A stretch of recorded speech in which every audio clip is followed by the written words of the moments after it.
हाय। तो post market report में आपका स्वागत है। तो आज की गेम का नाम था कंसोलिडेशन कंसोलिडेशन और कंसोलिडेशन। आज पूरी मार्केट ने सिर्फ और सिर्फ कंसोलिडेशन के अलावा कुछ नहीं करा है। निफ्टी मोर और लेस अपने सेम ही लेवल्स पे है, वो सिर्फ और सिर्फ 0.26% डाउन गया है।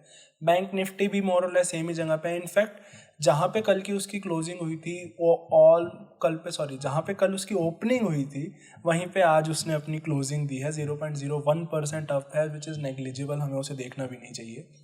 एंड आज सारी मार्केट्स का एनालिसिस करने के बाद ये देखने को मिला कि आज शायद से एफ ने सेलिंग करी है। मोर और लेस ये हुआ है या नहीं हुआ है वो तो एफ डाटा देखने के बाद ही मिलेगा। जब मैं वीडियो बना रहा हूँ अब तक एफ डाटा नहीं आया है, तो उसके बारे में मैं उससे ज़्यादा कमेंट नहीं कर सकता। बट जब भी ये देखा गया है कि बैंकिंग और फाइनेंशियल स्टॉक्स में ऐसी रैपिड डाउनफॉल आया, तो जनरली उसके पीछे एफ रहे हैं। बिकॉज एफ की जनरल टेंडेंसी रहती है कि वो प्राइवेट सेक्टर बैंक्स में इंडिया में उनकी हमेशा ज़्यादा होल्डिंग रही है, तो उनकी टेंडेंसी रहती है वो जब भी सेल करते हैं प्राइवेट सेक्टर बैंक स्पेशली एक हैवी सेलिंग के अंदर आते हैं। और आज भी ऐसा देखा गया है। तो अगर आप कभी भी एफ का बिहेवियर मिमिक करना चाहें या उनके बिहेवियर के अकॉर्डिंग कुछ ट्रेड्स लेना चाहें, तो आप हमेशा प्राइवेट सेक्टर बैंक्स के ऊपर एक नज़र डाल सकते हैं। आपको हमेशा उससे कुछ बहुत अच्छी इंसाइट्स देखने को मिलेंगी। और अगर अब हम आगे चलते हैं मार्केट के ऊपर, तो मार्केट में आज एक और जो ड्रैगर रहा है वो रहे एफएमजीसी स्टॉक। एफएमजीसी स्टॉक्स में बिहेवियर काइंड ऑफ आज थोड़ा प्रेडिक्टेड था, क्योंकि कल एफएमजीसी स्टॉक्स ने बहुत अच्छा करा था। तो जर्नली ऐसा कुछ एक रैली देखने के बाद जर्नली स्टॉक्स में एक डाउनफॉल देखा जाता है। आज एफएमजीसी स्टॉक्स के साथ भी वही हुआ था। एंड मोर और लेस अगर बाकी सारे सेक्टर्स के बारे में देखे रहे, आधे सेक्टर्स आज अप थे, आधे सेक्टर्स आज डाउन थे। दैट्स वाई आज सिर्फ और सिर्फ कंसोलिडेशन हुआ था। एंड अच्छी बात यह हुई कि आज आईटी सेक्टर ने थोड़ा बाउंस बैक देखा है। इसके पीछे क्या रीज़न है? जनरली इसके पीछे अभी जहाँ तक एनालिसिस जाता है कोई बहुत मेजर फंडामेंटल रीज़न नहीं है। इसके पीछे रीज़न मेनली बस ये है कि कल आईटी स्टॉक्स में सेलिंग बहुत ज़्यादा हो गई थी। एंड जब भी किसी भी स्टॉक में किसी भी सेक्टर में इतनी ज़्यादा सेलिंग होती है, उसके बाद लोग अपने प्रॉफिट्स बुक करते हैं। ये तब भी होता है जब कोई स्टॉक बहुत ज़्यादा ऊपर जाए, बहुत ज़्यादा डाउन जाए। अब जिन लोगों ने आईटी स्टॉक शॉर्ट कर रखे थे उनके पास एक अच्छा खासा प्रॉफिट है, तो अपने वो प्रॉफिट्स बुक कर रहे हैं, जिसके कारण आईटी स्टॉक एक रैली देख पा रहा है। एंड दैट्स वाई जब मैं आईटी स्टॉक्स में एक रैली दिखी। एंड जहाँ तक मार्केट को सपोर्ट करने की बात है, आज फार्मा सेक्टर ने मार्केट को बहुत अच्छे से सपोर्ट करा। फार्मा सेक्टर पहले भी काफ़ी टाइम से एक रैली दिखा रहा है।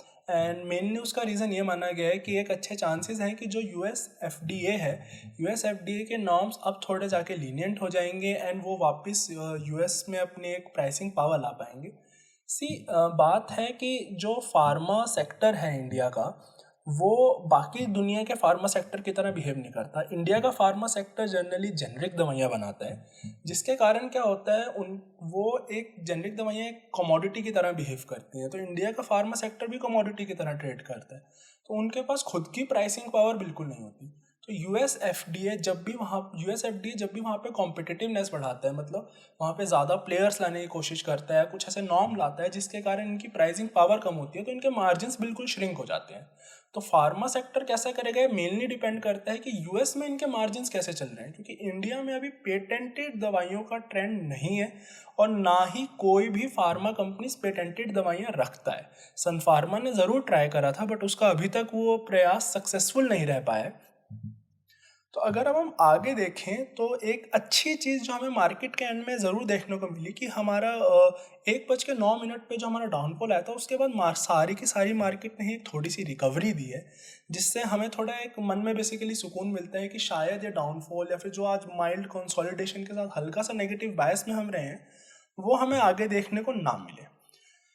तो आज एक बहुत अच्छी खबर भी हमें मिली है। कि अच्छी खबर हमें ये मिली है कि जब हम बात करते हैं एचडीएफसी बैंक की, तो आज इकोनॉमिक्स टाइम्स में एक रिपोर्ट आई है। उन लोगों ने इस रिपोर्ट का सोर्स तो नहीं बताया, बट रिपोर्ट में कहा गया है कि ये उनके कोई भी इंसाइडर ही हैं मैनेजमेंट टीम्स में से, जिन्होंने उन्हें खबर दी है कि जो एचडीएफसी बैंक और एचडीएफसी का मर्जर होना था और उसके लिए जो भी कैपिटल रिक्वायरमेंट है, चाहे वो हमारा कैपिटल एडुकेसी रेशो हो या फिर आपके पास कितने गवर्नमेंट सिक्योरिटीज़ होनी चाहिए, वो चीज़ें हो, वो मोर और लेस अब ऐसा लग रहा है कि एचडीएफसी बैंक उन चीज़ों को मीट कर पाएगा।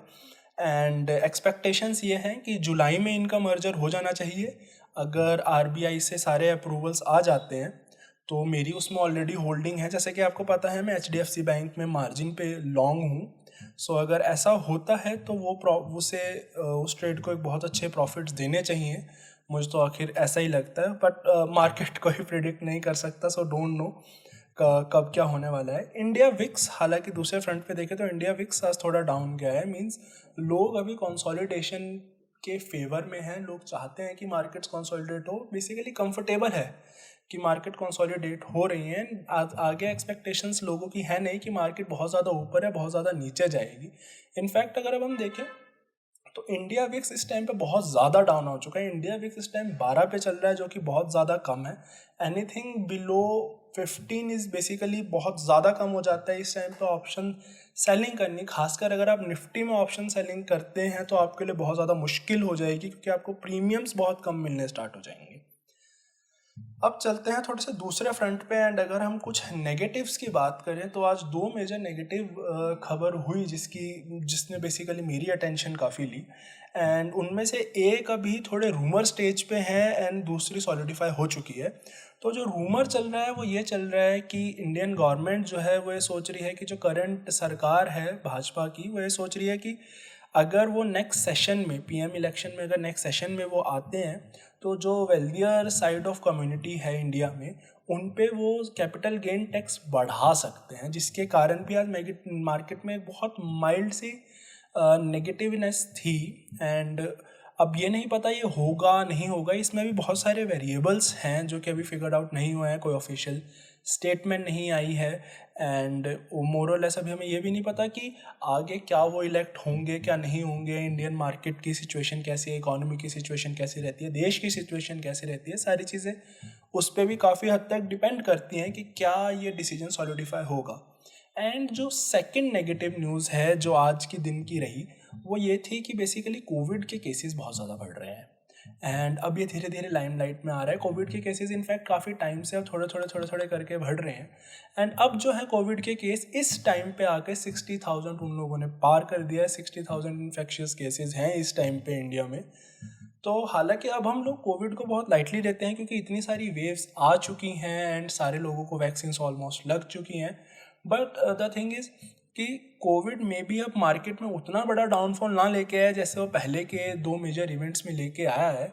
बट हाँ, अगर सिचुएशंस बहुत ज़्यादा वर्स होती हैं तो या 3 से 5% का डाउनफॉल तो कोविड अब भी दे सकता है, मुझे लगता है। एंड अगर आप या फिर मैं अगर कभी शॉर्ट टर्म ट्रेड ले रहे हैं या एक शॉर्ट टर्म ट्रेड्स ही करते हैं तो हम जैसे लोगों के लिए 3 से 5% का डाउनफॉल या अपफॉल एक बहुत ही नेगेटिव सिचुएशन में जा सकता है अगर वो हमने प्रिडिक्ट नहीं किया है तो। क्योंकि इतना बहुत होता है आपकी किसी भी ट्रेड को, स्पेशली अगर आप डेरिवेटिव्स में ट्रेड कर रहे हैं प्रॉफिट या नुकसान में लाने के लिए, नुकसान में भी काफ़ी ज़्यादा नुकसान में लाने के लिए, तो उस चीज़ पे हमें ज़रूर ध्यान देना चाहिए। एंड जहाँ तक मेरी पर्सनल ट्रेडिंग की बात थी आज, तो जैसे कि हमने सुबह डिस्कस करा था कि हमने कोटक महिंद्रा बैंक में आज ऑप्शंस की स्ट्रेटेजी इंप्लीमेंट कर दी है। मैंने at the money call buy करी थी, then far out of the money put sell करे थे डबल क्वांटिटी में। एंड उसके थोड़े से स्ट्राइक प्राइसेस बाद ही मैंने अपना एक एक कॉल ऑप्शन वापस बाय कर लिया था। तो ये रही थी मेरी आज की बेसिकली स्ट्रेटजी। एंड अगर मैं अब यहाँ से थोड़ी सी दूसरी तरफ देखूँ तो मैंने आज इन्फोसिस में भी अपनी पोजीशंस ली हैं। एंड इन्फोसिस की भी मेरी पोजीशंस आज मैंने इक्विटीज़ में ही लिया। इन्फोसिस में तो मैंने पोजीशन, इसका जो मेन रीज़न रहा है इन्फोसिस में पोजीशंस लेने का, वो बेसिकली ये रहा है कि जो इन्फोसिस है, इन्फोसिस का जो मेन बिजनेस है वो यूएस से चलता है। एंड जहाँ तक मैंने आज यूएस की इकोनॉमिक रिपोर्ट्स वगैरह देखी वो रिसेंट टाइम्स में बहुत अच्छी आ रही हैं। इनफैक्ट मैं काफ़ी टाइम से इस पे काम कर रहा हूँ कि यूएस में शायद से रिसेशन उतना ज़्यादा ना आए या शायद से आए ही ना उस लेवल पे जिस लेवल पे लोग उसे प्रिडिक्ट कर रहे हैं। हालांकि कुछ लोगों का कहना है कि यूएस में रिसेशन ऑलरेडी आ चुका है, कुछ लोग बोलते हैं अभी आएंगे। ये चीज़ें अभी थोड़ी सी अनक्लियर हैं। टेक्निकली देखा जाए तो उनके 2 क्वार्टर्स डिफ्लेशन के रहे हैं जिसके कारण वो उसे रिसेशन बोल सकते हैं। बट गवर्नमेंट साइड से बोलते हैं कि नहीं नहीं नहीं, ये रिसेशन की डेफिनेशन नहीं है, हम तो इसे रिसेशन की डेफिनेशन मानेंगे। तो ये सारी चीज़ें यूएस में चल रही हैं बिकॉज ऑफ कोर्स किसी भी देश की गवर्नमेंट नहीं चाहती कि उसके देश में बोला जाए कि उनके देश में रिसेशन आया है। तो यूएस में सारी चीज़ें चल रही हैं। हाँ, बट हाँ, जैसे जैसी परिस्थितियाँ आ रही हैं एंड जैसा कि जेपी मॉर्गन के रिज़ल्ट से भी हमने देखा कि जेपी मॉर्गन का रिज़ल्ट एक्सपेक्टेशन से काफ़ी अच्छा है, वहाँ का बैंकिंग सेक्टर काफ़ी रिवाइव कर सकता है। एंड इन्फोसिस का सबसे मेजर जो क्लाइंटेल है वो बैंकिंग सेक्टर से है, स्पेशली यूएस से। तो अगर वो रिवाइव होता है, यूएस रिवाइव होता है, तो इन्फोसिस वापस एक बहुत अच्छी अर्निंग ग्रोथ हमें दिखा सकती है एंड वहाँ से हम अच्छी ट्रेड्स ले सकते हैं इन्फोसिस के अंदर। एंड जैसा कि मैंने आपको कहा था, इन्फोसिस स्पेशली इतना ज़्यादा डाउनफॉल तो जस्टिफाई नहीं करता है, बट इसमें भी डरने की बात नहीं है, क्योंकि हिस्टोरिकली इन्फोसिस में देखा गया है कि जनरली अर्निंग सीजन्स में ये अप्रॉक्सीमेटली 10 से 15% का अप मूव या डाउन मूव देने के लिए शुरुआत से ही जाना जाता है। तो ये सारी चीज़ें कॉमन है। तो जब भी आप इन्फोसिस में ट्रेड लें या फिर जब भी इन्फोसिस के बारे में स्टडी करें, इस बात का ज़रूर ध्यान रखिए कि अर्निंग्स के टाइम पे इसमें बहुत ज़्यादा वॉलेटिलिटी रहती है, तो उसे मैनेज करना अक्सर मुश्किल हो सकता है, जैसे कि मुझे भी हुई थी कल। तो उस वॉलेटिलिटी से भिड़ना इज़ रियली डिफ़िकल्ट, बहुत डिफ़िकल्ट टास्क हो जाता है किसी के लिए भी। तो आज की ट्रेड्स में तो बस इतना ही था। आज की मार्केट्स ने कंसोलिडेट करा, ऑप्शन सेलिंग के लिए एक बहुत अच्छी अपॉर्चुनिटी थी। स्पेशली इंट्राडे ऑप्शन सेलिंग भी आज काफ़ी अच्छी रही होगी लोगों की। मैंने भी आज इंट्राडे में ऑप्शन सेल करे थे एंड मेरी भी ऑप्शन सेलिंग आज बहुत अच्छी रही। सो मेरा आपसे ये कहना है कि बस अपनी आगे के ट्रेड्स का ध्यान रखें एंड कल जो मार्केट में होगा वो तो कल की प्री मार्केट में ही पता चलेगा। So I guess have a nice day.